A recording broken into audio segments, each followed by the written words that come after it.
19 থেকে 22 রমজান এক বেদনাদায়ক ইতিহাস। আলী রাদিয়াল্লাহু তাআলা আনহুর শাহাদাত। রমজান মাস মুসলমানদের জন্য রহমত, বরকত ও মাগফিরাতের মাস। এই পবিত্র মাসে ইসলামের ইতিহাসে ঘটেছে অনেক গুরুত্বপূর্ণ ঘটনা। আজ আমরা জানব সেই বেদনাদায়ক ইতিহাস, ইসলামের চতুর্থ খলিফা ও মহান সাহাবী আলী রাদিয়াল্লাহু তাআলা আনহুর শাহাদাতের ঘটনা। তিনি ছিলেন প্রিয় নবী হযরত মুহাম্মদ সাল্লাল্লাহু আলাইহি সাল্লামের চাচাতো ভাই এবং মেয়ের জামাই। শৈশব থেকেই তিনি ইসলাম ছায়ায় বড় হন এবং ইসলাম গ্রহণকারীর প্রথম দিকের সাহাবীদের একজন ছিলেন।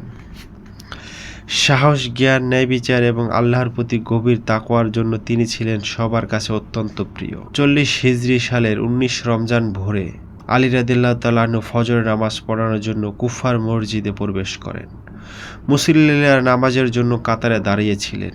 ঠিক সেই সময় এক খারেজি ব্যক্তি হঠাৎ করে বিষাক্ত তরবারি দিয়ে তার মাথায় আঘাত করে। এই আঘাতে তিনি গুরুতর আহত হন। তাকে দ্রুত বাড়িতে নিয়ে যাওয়া হয়। এই খবর পুরো শহরে ছড়িয়ে পড়লে মানুষের মধ্যে নেমে আসে গভীর শোক ও উদ্বেগ। 2 দিন গুরুতর আহত অবস্থায় থাকার পর 21 রমজান রাতে আলী রাদিয়াল্লাহু তাআলা আনহু শাহাদাত বরণ করেন।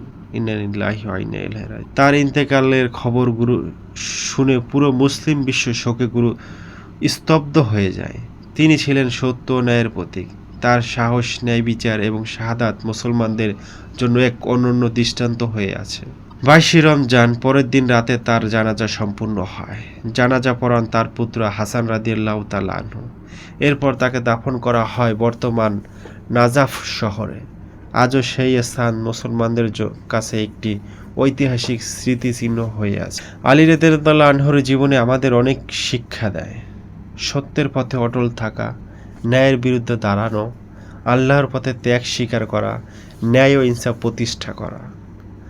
আল্লাহ মহান সাহাবী আলী রাদিয়াল্লাহু তাআলা আনহুর উপর অসংখ্য রহমত বর্ষণ করুন আর আমাদের সবাইকে সত্য ও ন্যায়ের পথে চলার তৌফিক দান করুন। আমিন।